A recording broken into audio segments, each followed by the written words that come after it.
I think, license Raj and MRTP, I think MRTP and license Raj went sort of hand in hand, because really speaking, you could even by 1991 start smaller ventures without the rigors of a license. It is only for larger ventures that you required a license, or it is where natural resources were required or huge amount of imports were required. So that went away. I think the license Raj removal was equally important that a lot of import regulations got rationalized in 1991. So not only did you have freedom to manufacture and others, but if there was some foreign exchange balancing, because 1991 we really came out of a bad forex crisis, and that was the origin of 1991. The license has been partly replaced by regulatory mechanisms, which is also very essential, because you cannot have a free market without regulatory intervention. Okay, so telecom needs a regulator, energy needs a regulator, and there has to be a regulator in every area. Stock markets need regulation. So license Raj has been sort of replaced at the market end, because license Raj was at the supply end. The regulator is at the market end, really speaking. So that shift has taken place, which is, I think, a very desirable shift. We used to go running around to DGTD, the Director General of Technical Development in Udyog Bhavan. If you needed a license, if you needed a registration, if you needed to import capital goods, if you needed to import raw material, there used to be very unique terms called clearance from indigenous angle. Okay, so that was an angle. So I used to take this brand new idea, and the industrial advisor would tell me, "Acha bhai, isko jara indigenous angle se clear karna padega."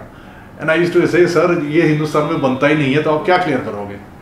कहते नहीं, फिर भी process तो है ना, process करना पड़ेगा. But he used to enjoy it. So I had got into that kind of thing. So I didn't probably face as much of a brunt as some of my seniors did.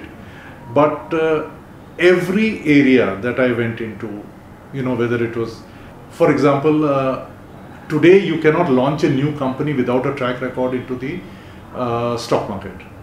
At that point of time, the government had a philosophy that we want to expand ownership and trigger the stock market. So even if I wanted to own 100% of my business, I was actually forced. I was told that I cannot own more than 40% of my business, and 60% of my shares must go into the market. So already the seeds of good ideas in terms of expanding the financial markets and all had started coming in. But we were too bound by rule writing. So I have seen a lot of all this tamasha happen. So if you hired labor, this is what you had to do. We were not very, I would say, conscious about being efficient in terms of labor practices, because people were always available. So if somebody actually used to offer us machines at that point of time, ki Germany se machine aa rahi hai, they would offer us a certain level of automation, and our mind would go back to saying, "Arey, but for the cost of one machine, I can hire one guy for 3 years. So why should I buy that one machine?" This is how the mind used to work in the years that I started business. At the same time, my own product had a lot of automation inbuilt into the process, so I couldn't avoid it. So I think I had a different start from a lot of people who were getting into business at that time. The government policies and the mental thinking kept our sizes so small that we could not develop it into a huge employer, because India needed a very, very vibrant textile industry to take share of the global trade and to provide employment in terms of garment manufacturing.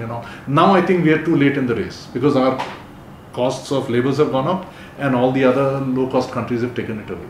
So textile never found its place in the economy as it should have.